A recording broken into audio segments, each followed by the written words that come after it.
E agora, pra fazer sucesso, pra vender disco de protesto, todo mundo tem que reclamar. Eu vou tirar meu pé da estrada e vou entrar também nessa jogada. E vamos ver agora quem é que vai aguentar. Porque eu fui o primeiro e já passou todo janeiro. Mas se todos gostam, eu vou voltar. Tô trancado aqui no quarto de pijama, porque tem visita estranha na sala. Aí eu pego e me passa a lista no jornal.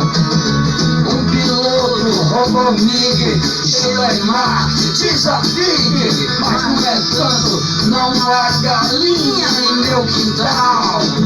Compro móveis estofados, aposento com saúde pela assistência social. Os problemas se misturam, a verdade do universo, a prestação que vai vencer.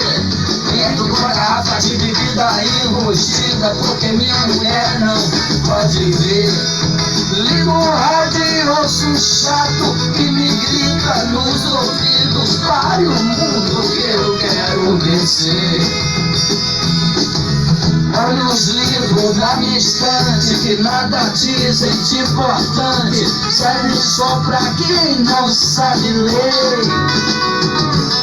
E a empregada me bate a porta, me explicando que tá toda torta e que já não sabe o que vai dar pra mim comer. Falo em nuvens passageiras, mandam ver qualquer besteira, e eu não tenho nada pra escolher.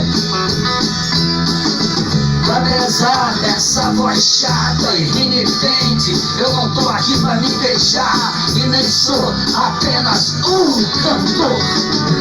Eu já passei por Elvis Presley, imitei Mr. Ron Daniel. Eu já cansei de ver o sol se for. Agora eu sou apenas um latino-americano que não tem o cheiro nem sabor. E as pessoas continuam sempre a mesma, que eu não sou da onde vem, aonde vou dar. E todo mundo explica tudo como a luz acende, como um avião abre voar. Ao meu lado um dicionário cheio de palavras que eu sei que nunca vou usar. Mas agora eu também resolvi dar uma queixadinha, porque eu sou rapaz latino-americano que também sabe se lamentar.